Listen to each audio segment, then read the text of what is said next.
প্রথমবার আসছি, আমার খুব ভালো লাগতেছে।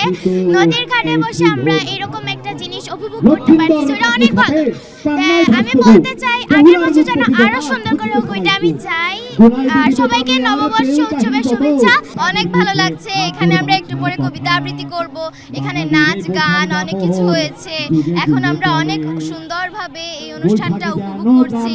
আর আমি চাই যেন আগামী বছর আরো বড় করে এবং আরো সুন্দর করে এই অনুষ্ঠানটা করা হয়। এক যুগের উপরে এই অনুষ্ঠান করে যাচ্ছি সম্মিলিত নাট্য পরিষদের আয়োজনে।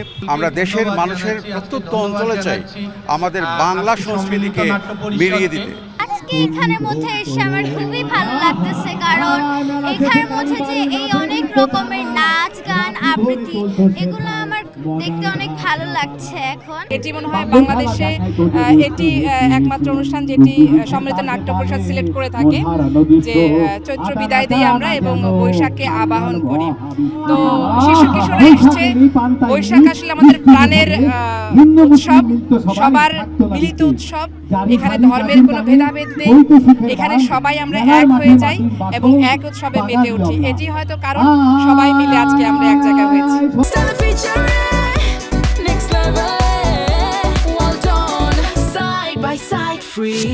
তবে আমরা চেষ্টা করি আসলে আমাদের সিলেটের যে লোকো যে আঙ্গিকটা আছে, আমাদের মরমী কবিরা যিনি যারা আছেন, শাহ আব্দুল করিম, হাসান রাজা, রাধারমন, সীতালং ফকির, সবাইকে সবার ছোট ছোট জিনিসগুলারে হলে আমরা সবার সামনে নিয়ে আসার চেষ্টা করি।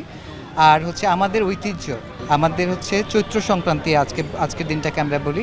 তো চৈত্র সংক্রান্তির একটা মিলন মেলা হয়ে যায় এখানে। সবচেয়ে বড় জিনিস হচ্ছে সবার সাথে সবার দেখা হচ্ছে। এটা বর্ষ বিদায় না, আসলে মনে হয় যে এটা আসলে নতুন বছরেরই বরণ করে নেওয়া। এটা আমার সবচেয়ে ভালো লাগে।